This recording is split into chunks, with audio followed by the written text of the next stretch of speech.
सबसे रोमांचक दौर में पहुंच चुका है। हर मैच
सिर्फ गेंद को बाउंड्री के बाहर जाते हुए देख रहे थे।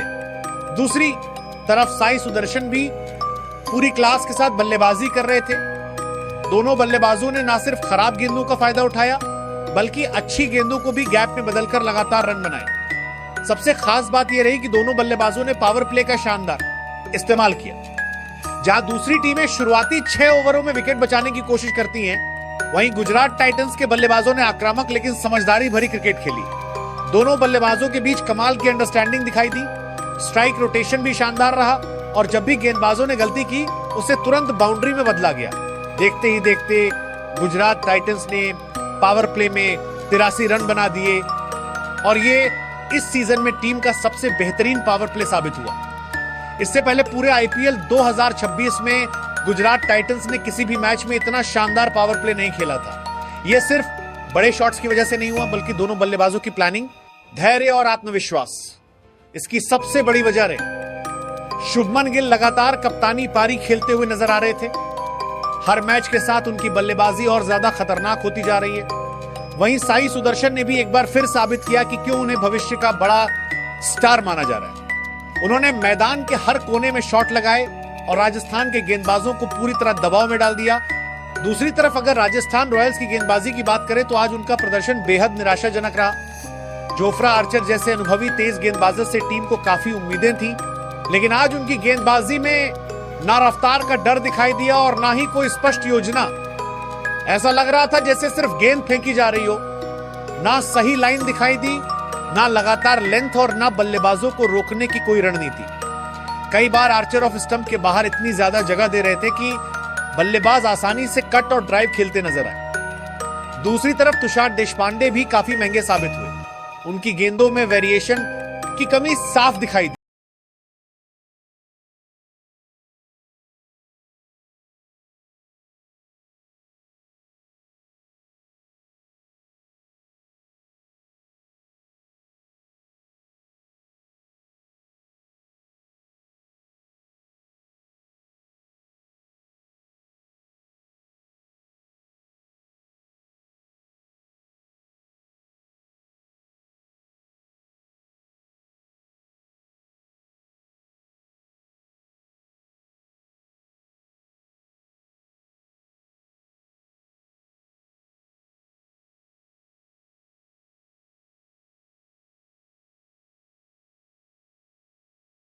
शुभमन गिल के खिलाफ राजस्थान पूरी तरह बेबस नजर आया। गिल ने जिस तरह फ्रंट फुट पर आकर ड्राइव खेले, उसने गेंदबाजों का आत्मविश्वास पूरी तरह तोड़ दिया। दूसरी तरफ गुजरात टाइटंस की ओपनिंग जोड़ी की जितनी तारीफ की जाए उतनी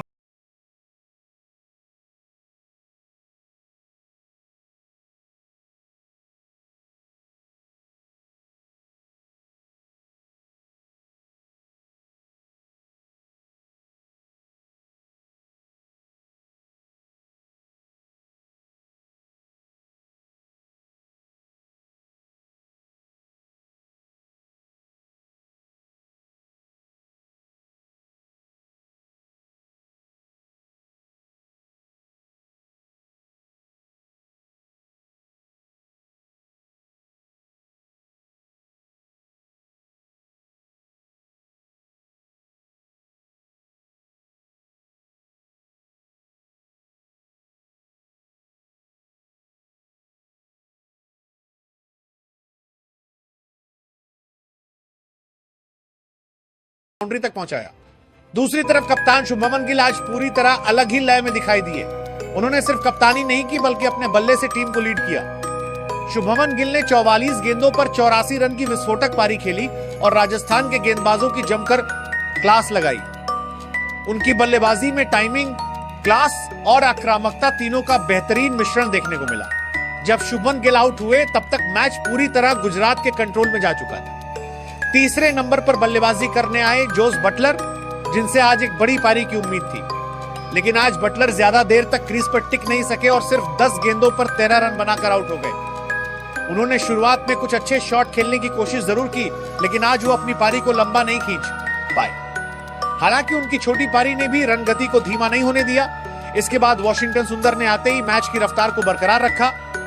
वॉशिंगटन सुंदर ने सिर्फ 20 गेंदों पर नाबाद 37 रन बनाए और अपनी टीम के स्कोर को आखिरी ओवरों में तेजी से आगे बढ़ाया। उन्होंने बेहद स्मार्ट क्रिकेट खेली, गैप्स में शॉट लगाए और जब मौका मिला तब बड़े शॉट्स भी खेले।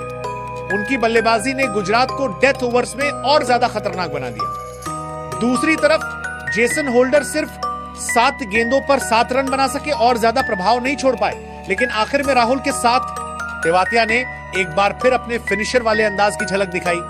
उन्होंने सिर्फ 4 गेंदों पर 14 रन बनाकर नाबाद रहते हुए गुजरात की पारी को शानदार अंदाज में खत्म किया। तेवातिया ने आखिरी ओवरों में तेज रन जोड़कर राजस्थान रॉयल्स के लिए मुश्किल को और बढ़ा दिया। कुल मिलाकर गुजरात टाइटंस की बल्लेबाजी आज पूरी तरह संतुलित दिखाई दी। ओपनर्स ने बेहतरीन शुरुआत दी, मिडिल ऑर्डर ने उस मोमेंटम को बनाए रखा और आखिर में फिनिशर्स ने तेजी से रन जोड़कर टीम को विशाल स्कोर तक पहुंचा दिया। यही वजह रही कि गुजरात टाइटंस ने पूरे 20 ओवरों में 4 विकेट के नुकसान पर 229 रन का बड़ा स्कोर खड़ा कर दिया, जो किसी भी टीम के लिए बेहद चुनौतीपूर्ण लक्ष्य माना जाता है। खासतौर पर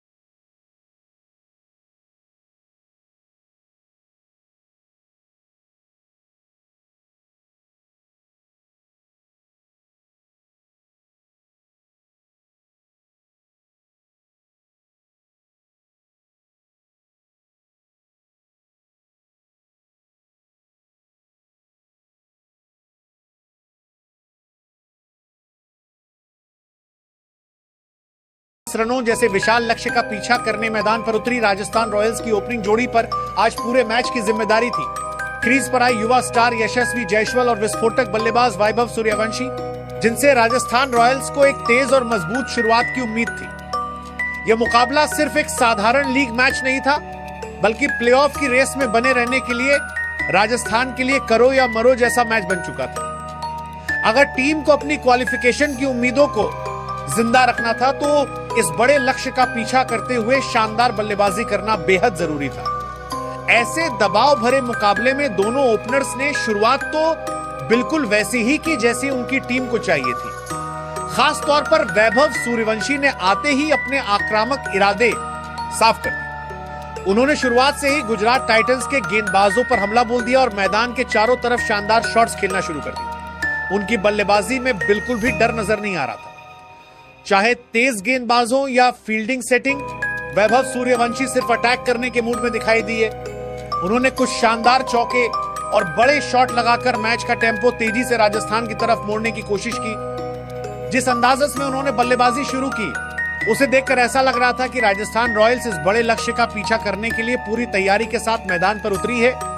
वैभव सूर्यवंशी ने सिर्फ 16 गेंदों पर 36 रन बना डाले और गुजरात के गेंदबाजों को शुरुआती ओवरों में पूरी तरह दबाव में डाल दिया। लेकिन क्रिकेट का यही रोमांच है कि एक छोटी सी गलती पूरा मैच बदल देती है। जब वैभव शानदार लय में दिखाई दे रहे थे और राजस्थान का स्कोर तेजी से आगे बढ़ रहा था, तभी मोहम्मद सिराज ने अपनी टीम को सबसे बड़ी सफलता दिलाई।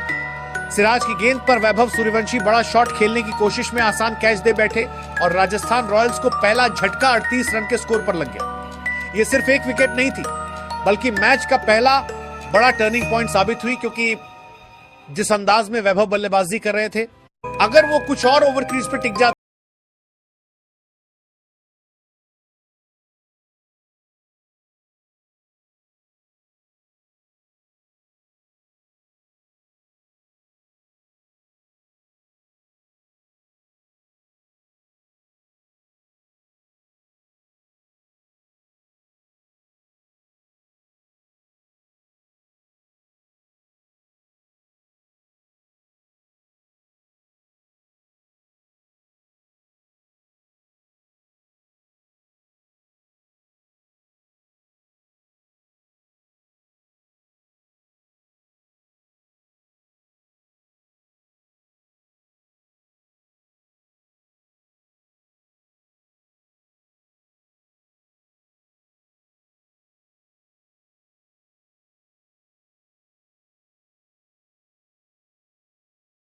खास तौर पर मोहम्मद सिराज और कागिसो रबादा ने जिस तरह दबाव में वापसी की, वो काबिले तारीफ रही। शुरुआत में वैभव सूर्यवंशी ने जरूर उन्हें कुछ शानदार बाउंड्री लगाई, लेकिन दोनों अनुभवी गेंदबाज घबराए नहीं। उन्होंने अपनी लाइन और लेंथ पर भरोसा बनाए रखा, लगातार सही एरिया में गेंदबाजी की और आखिरकार राजस्थान के दोनों सबसे अहम विकेट हासिल करके मैच में अपनी टीम की पकड़ मजबूत कर। लेकिन जैसे ही मुकाबला राजस्थान रॉयल्स के मिडिल ऑर्डर के हाथों में आया, वहीं से टीम पूरी तरह लड़खड़ाती हुई दिखाई दी।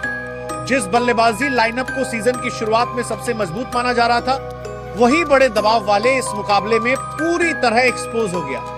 शुरुआती 2 बड़े विकेट गिरने के बाद उम्मीद थी कि मिडिल ऑर्डर जिम्मेदारी संभालेगा, साझेदारी बनाएगा और मैच को धीरे धीरे वापस राजस्थान की तरफ लेकर जाएगा, लेकिन हुआ बिल्कुल उल्टा। तीसरे नंबर पर बल्लेबाजी करने आए ध्रुव जुरेल ने आते ही आक्रामक अंदाज जरूर दिखाया।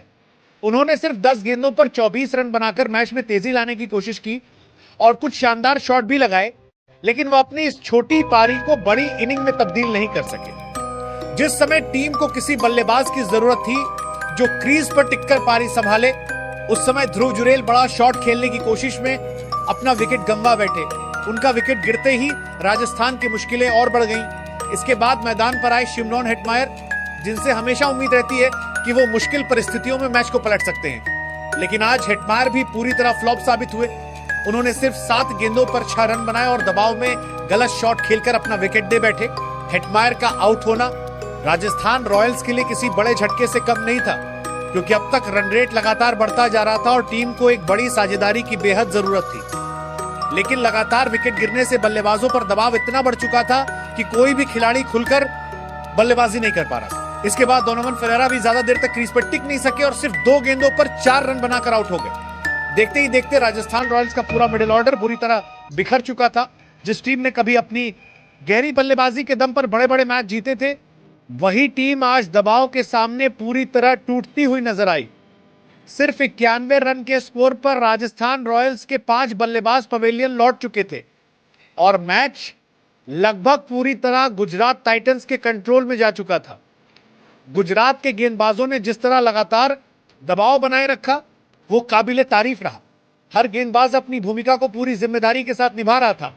ना बल्लेबाजों को खुलकर खेलने का मौका दिया गया और ना ही कोई बड़ी साझेदारी बनने दी गई। यही वजह रही कि राजस्थान का मिडिल ऑर्डर एक एक करके ढहता चला गया। सबसे बड़ी बात यह रही कि यह मुकाबला दोनों टीमों के लिए बेहद अहम था। प्लेऑफ की रेस अब आखिरी चरण में पहुंच चुकी है और हर जीत टीमों की किस्मत बदल सकती है।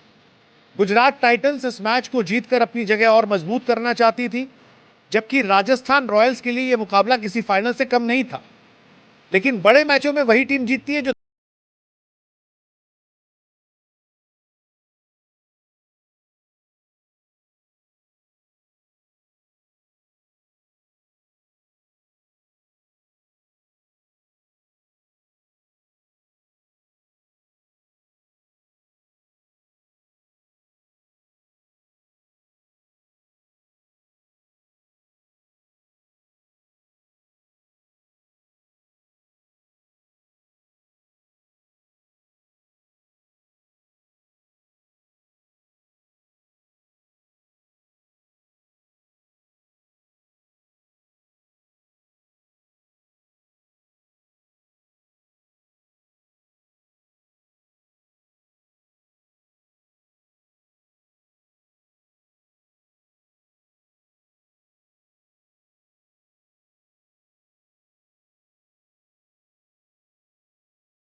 थी, बल्कि राजस्थान रॉयल्स की प्लेऑफ